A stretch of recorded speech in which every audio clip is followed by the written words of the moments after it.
This is the Lockpicking Lawyer, and I spend far more time than any sane person should trolling the internet for unusual locks for my collection.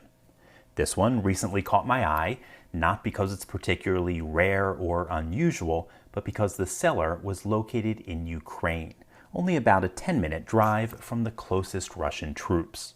I was a little skeptical about whether the lock would even show up, but I noted a few historical coincidences that make this lock particularly interesting to me. Let me show you what I'm talking about.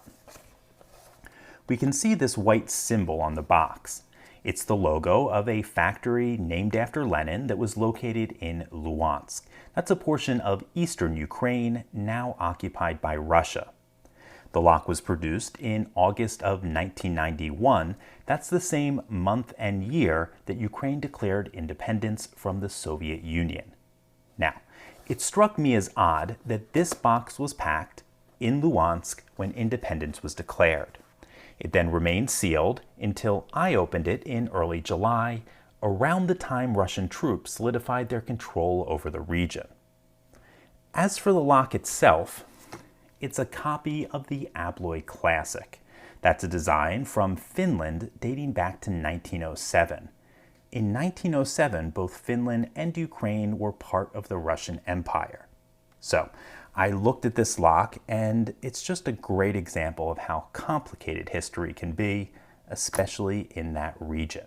So, enough of me geeking out on history, let's get to picking.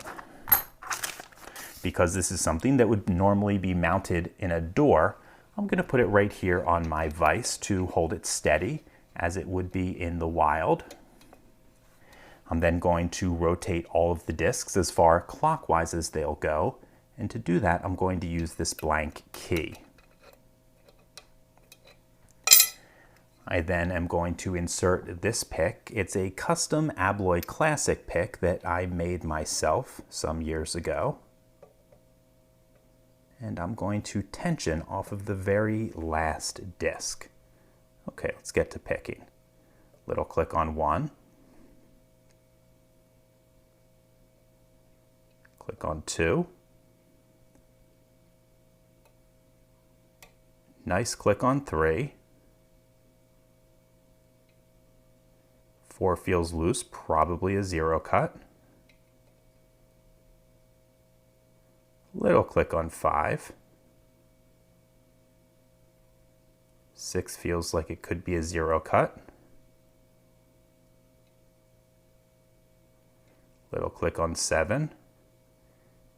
And I think that's the last disc. Let's go back to the beginning. I didn't feel like we missed anything, which means that last disc is probably not a 0 cut. That means the next time we go through, I'm going to have to search for 0 cuts and possibly tension off of 1. 2, 3. Okay, 4. Here's a 0 cut. Let's try tensioning off of him. And there we go. I rotated 8 to the correct position, and you can see we are now turning the tailpiece. Okay, folks, for a 115-year-old design, this still holds up pretty well, given that it does require specialized tools and skills to open. That said, it's still the history that I find most interesting. In any case, that's all I have for you today. If you do have any questions or comments about this, please put them below. If you like this video and would like to see more like it, please subscribe. And as always, have a nice day. Thank you.